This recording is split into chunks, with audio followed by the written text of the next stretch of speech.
Hello everyone, and welcome to this little special video that I'm making. This is a reaction really to some of the changes for the upcoming update 2.7. It's due out in April sometime, and they're making quite a lot of changes to the game, quite a lot of changes to classes. We're going to cover that a little bit in this video. Well, first up we're looking at the Marauder. Now, they're finally getting round to nerfing the crit smash that a lot of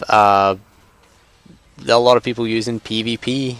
Certainly, a lot of people use the rage spec in PvP. I've never been a fan of Marauders in PvP. I've leveled the Marauder and the Sentinel, and I've never really done PvP with either of them, to be honest with you. So basically now what's going to happen is you're going to have a target selected to activate smash, which isn't really a problem in PvE. It's still going to crit. It's still going to have that auto crit on NPC targets, just not other players. It's not going to crit on, you're not going to be able to charge and smash and have the auto crit on 5 players. It's still going to auto crit on your primary target though, so it's still going to do some damage. It's just going to do less AoE damage, which is something people have been complaining about for a while now. So I can see why they've made that change, but again, I never liked Marauders in PvP. I've always found them too squishy. So the next class we're moving on to, Sage changes. They're giving them more survivability. Like, Sages really need survivability. Well, they're not really, in a sense. They're just making them more immune to pushbacks. If you read it, a lot of pushbacks, a lot of interrupts, which is going to help healers most of all in PvP, because if you ever played PvP as a Sage healer, you'll know what it's like. All you do every time, interrupt, interrupt, interrupt, interrupt. So giving them that little immunity to interrupts and immunities to pushbacks, again, doesn't really affect PvE. So you're going to get, when you use Force Barrier on yourself, it's going to give you an effect called Enduring Bastion, which again, it's kind of a shield that builds up, and it grants immunity to interrupts. And it lasts a couple of seconds after Force Barrier ends. Things like Mental Alacrity is going to make you immune to pushbacks and interrupts now. And Healing Trance, again, making you immune to pushback. So that's it's going to help you out in PvP, not so much in PvE as a healer. No, I don't think that Sage or Sorcerer healers really need any real help in PvE. They're pretty decent. I don't like them personally, but a lot of people who really know how to get the best out of them really find them pretty useful, I imagine. So the other change to DPS, our telekinetic spec, we're now getting 100% chance with psychic projection, which causes our telekinetic throw to channel and tick twice as fast. That's pretty nice. Normally we had to wait for Weaken Mind to crit, but now we get it if we hit a target with Disturbance while Weakened Mind is on. That's pretty nice. 100% chance for that one. And Tidal Force is now going to build a charge rather than have a chance to. So it's going to require 2 charges. So it used to be it had, I think, what was it, 70% chance or something like that it has now to give you, what was it give you? Can't remember the ability. Telekinetic Wave, that was it. Been leveling a Sage and a no, I've leveled a Sage, but I'm leveling a Sorcerer right now, so I quite like that spec, Lightning or Telekinesis.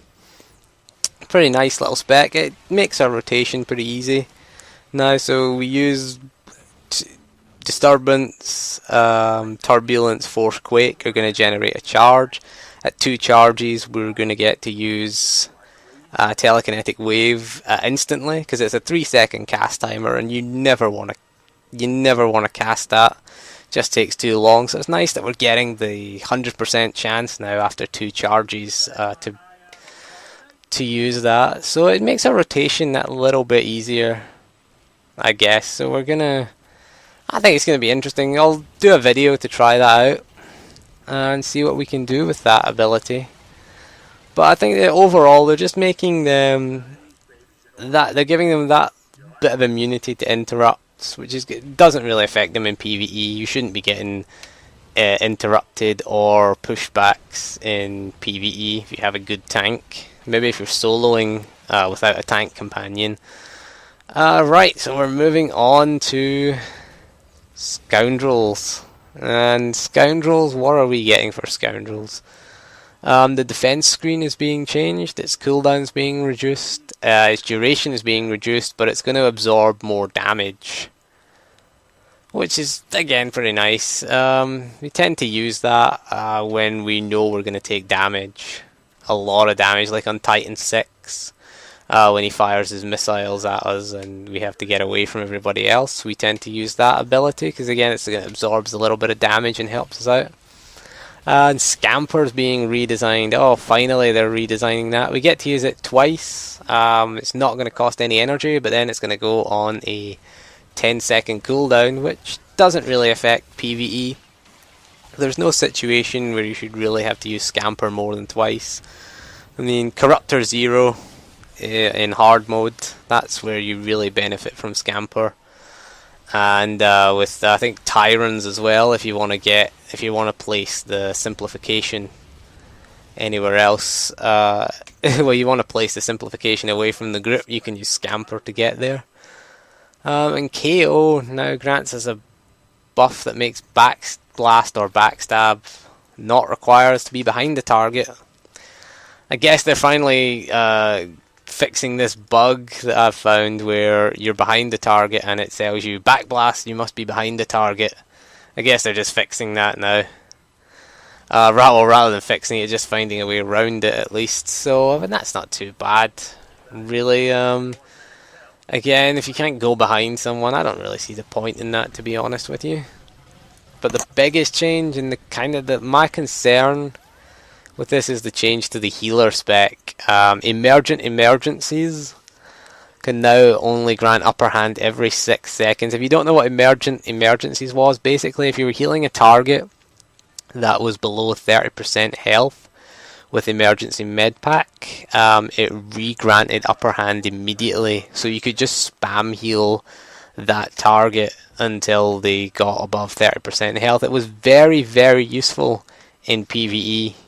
That's my concern, really, that they're going to change it for PvE. It really helped us out. If someone made a mistake, for example, or a tank in your ops group took a massive hit, or a DPS took a massive hit, or even your other healer took a massive hit, you could effectively spam heal them back to health. I can see why they're doing it in PvP though, because it's very hard to kill Scoundrel DPS when you get below 30% health and you're a Scoundrel healer. You just spam that emergency med pack. You do it instinctively because you know you're going to always have upper hand. The emergency med pack consumes a charge of upper hand normally. It requires a charge of upper hand to use, but if you got below 30% health, you still have to have an upper hand charge there, which you should always do really as a Scoundrel healer anyway, a Scoundrel or an operative healer. The same change applies to the operative. I don't know why they're doing this. Our burst healing potential, I don't know why they're nerfing our burst heal potential, because it was great to use. I mean, I could see why, but I mean, come on, if you're fighting a Scoundrel healer in PvP, can you not wait till they get low health and then stun them? You know, most of the time in PvP, when I do it as a healer, to be honest with you, I'm getting jumped on by 3 or 4 people, and it makes no difference really having emergencies because you're still gonna die. And the thing that annoys me about PvP, when it's 4 against 1, 3 or 4 against 1, people still feel the need to stun you. I don't get that. I'll never get that. So that's the major class changes. The other class change is coming to the Juggernaut or Guardian, which I don't have. My highest level Guardian is level 31, so I can't really comment on that. The snipers and the gunslingers are getting 3 seconds of damage immunity now. Like they really need that. So, and they're getting more defensive stuff. 3 seconds of complete invulnerability. Yep, it's hold position causes evasion to give the sniper a 100% chance to resist force and tech attacks for 3 seconds. Nice. So we're going to have 3 seconds where he can't hit a sniper. So that is all for the class changes. Again, I can't really comment on the Guardian or Juggernaut because I'm leveling one at the moment, leveling a Guardian tank. So we'll see. Maybe I'll get that tank to 55 before it comes out. Another month or so away. So what else are we getting that's new? We're getting some new story content. We're getting some 2 new flashpoints, or 1 new flashpoint per faction at least. So we're getting attack on Korriban and attack on Tython, which again, pretty nice. I mean, I guess that the normal mode is going to be tactical flashpoint. My concern with tactical flashpoints, especially leveling tactical flashpoints like Kuat drive yards, is the fact that it gives you no incentive to roll a tank or a healer. That's one of the things that really, I mean, when I was first leveling in SWTOR, I leveled a Sentinel, and I really was really quite frustrated with the group finder times. The queue times for DPS, it's about 45 minutes to an hour group finder queues. So that's what decided my second class was a mercenary, and I decided I'm going to heal. I'm going to learn how to be a healer because I want to see the flashpoint content. Basically, I don't like this. I don't like the tactical flashpoints. I mean, they're convenient, but I mean, I don't know if they'll be 55 normal mode or whether they'll have bolster. Whether they'll bolster level 15 to 54s up to 55 in order to do this.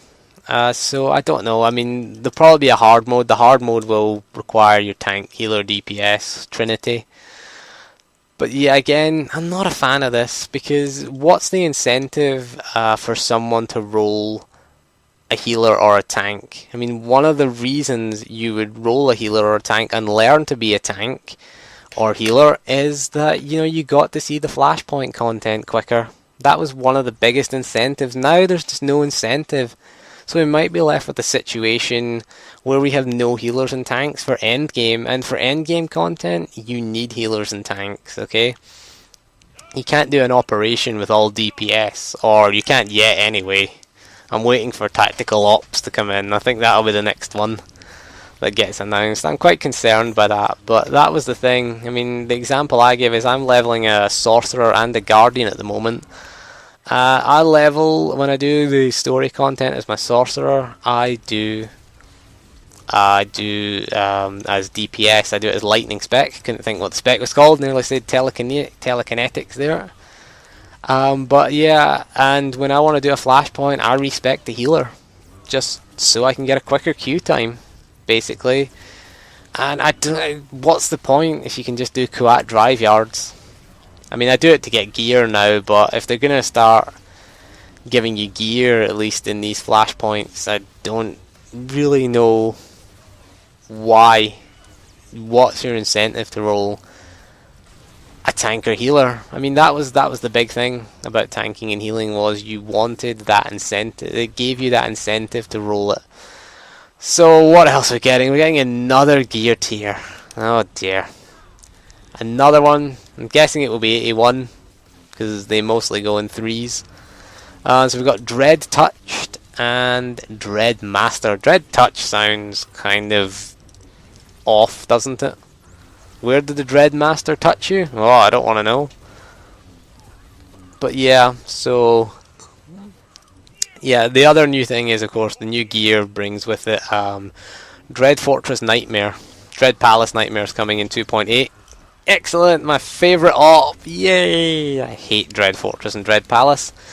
So we're getting Nightmare mode, which is going to suck. So I don't know, will the Dread Touched gear be available for commendations, and the Dread Master gear be available from the Nightmare mode op? I guess if they're going to compress all the gear down again, like they did in 2.4 when everything got a downgrade, in terms of its commendation. So we're going to buy 78 gear for elite comms. What are we going to buy 69 gear with? Classic comms, maybe? because they downgraded that to basic comms, and then the thing below basic comms is classic comms. So I don't know what they're going to do about that. Maybe it'll just cost less. Maybe it'll be easier to get 72 gear, which is pretty nice.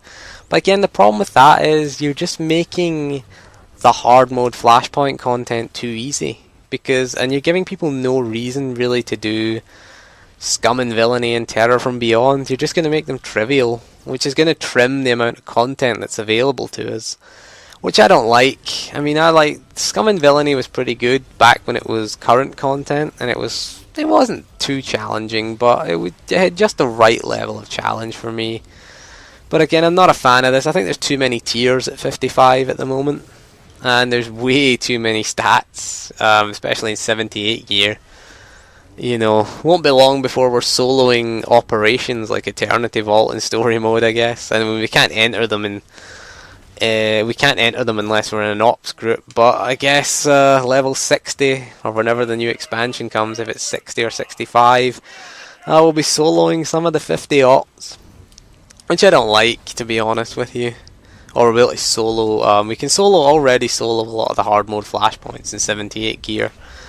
So yeah, that's my concerns with 2.7. So thank you for joining me, and we'll look at 2.7 when it comes out. We'll have a little look at some of the classes, and we'll have a little go.